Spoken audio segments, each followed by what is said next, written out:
Hello and welcome to the Saintly Sounder, your source for all things FIFA. That's right, it's the final episode of the Saints Till I Die series, episode 8, which is called Name on the Trophy. No spoilers right now, but it doesn't take a sharp man to figure out the end result of this one. Here we go. So without further ado, here is the squad I would use. Theo Walcott, as always, is in. Shane Long and Mayuka up top. Lallana is back in at center attacking mid, with Sadio Mana replacing in-form Dusan Tadic on the left. The team I would be facing would be a fairly typical Beast FC 4-3-2-1, with Loic Remy up top. But we wouldn't have too much to fear. Shane Long gets a breakaway here. He's off and away. I think he actually could have caught him, but instead he opts to pull him over. Shane Long does a ridiculous somersault there.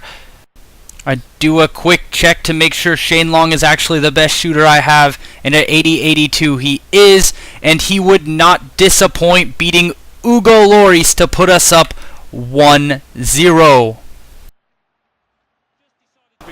My opponent was dangerous on the counter, as you would imagine, with that speedy front three. However, the only true danger man, as you're about to see, was Alexis Sanchez, as this was also the only guy he truly felt had any sort of chance of skilling by anyone. There he catches Wanayama wrong-footed before forcing Fraser Forster into a save. Again, a sloppy play by me leads to another little Sanchez trouble moment, as he plays like a man who doesn't have the 60 strength his cards suggest. He gets the better of Dejan Lovren, tries to whip it into Loic Remy, but the cross is just absolutely dreadful. Here Shane Long is going to release Theo Walcott. Watch the run Walcott makes here, finds that space out wide. I do get tracked down by Laurent Koscielny, but he makes a meal of it, and I'm able to get to my favorite little end line spot. And despite getting bullied and molested by 3 guys, I would be the one who gets the foul called against me. The FIFA gods can be a cruel mistress, however, as Theo Walcott here is going to win the header. Lallana's going to find Mayuka, who deftly finds Shane Long. Can the Irishman get a double? Yes, he can. A little bit of the drunken airplane as we go 2-up in the final. Again, a fortunate bounce sees Mayuka able to find Shane Long. He's figured it out finally. It only took him 7 games for him to finally get on a roll. But here now, this is his 3rd straight game, I think, with a brace. He's been absolutely immense for me. Nothing Asmir Begovic can do but shake his head. And that would be all the match action for the first half. I would have 59% possession with 2 shots on target to my opponent's 1 off-balance Alexis shot. We pick it up in the 62nd minute with the score still 2-0. I try a little too hard to get Lallana a chance here, and it nearly cost me as my opponent goes out on the counter with Loic Remy. I make a weird challenge with Lovren, but Klein comes in and sweeps it up.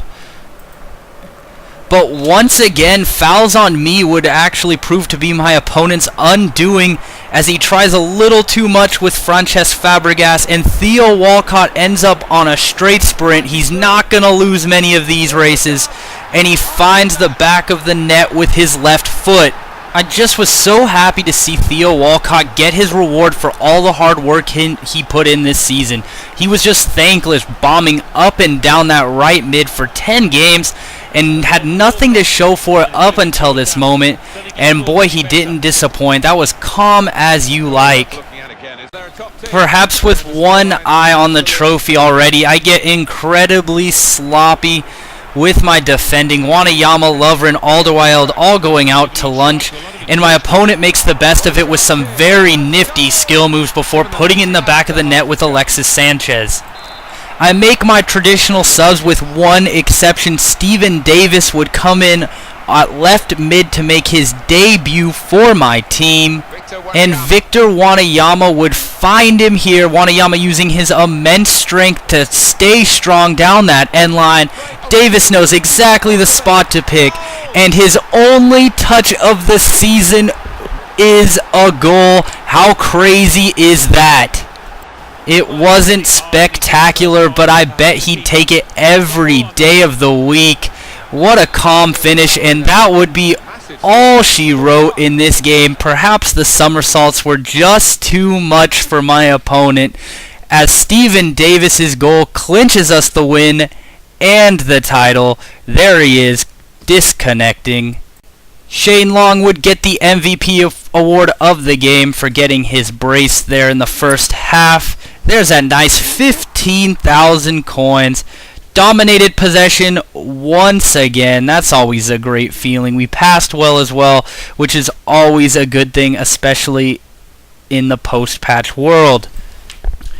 So at the end of the season, I decided to include awards as well. MVP is Victor Wanayama for his tireless work in my midfield. That should come as no shock to any of you. Offensive Player of the Year is Shane Long for his timely goals, especially toward the end of the season. Defensive Player of the Year is Nate Klein for his awesome work shutting down Ronaldo and Neymar, Ibarbo, Tevez. Just about everyone was locked down. And Super Sub was Jay Rodriguez for his timely goals in the second half.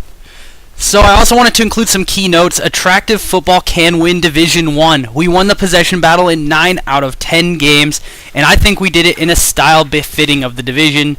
Super Subs win games. How many times during this season did Super Subs get the winner or the equalizer? It was crazy.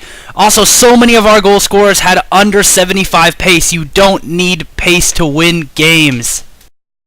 So don't forget to like and subscribe if you found this interesting, different, new, awesome. I don't know.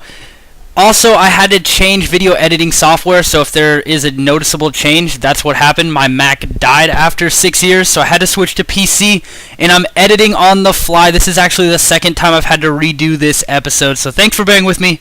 Until next time, thanks.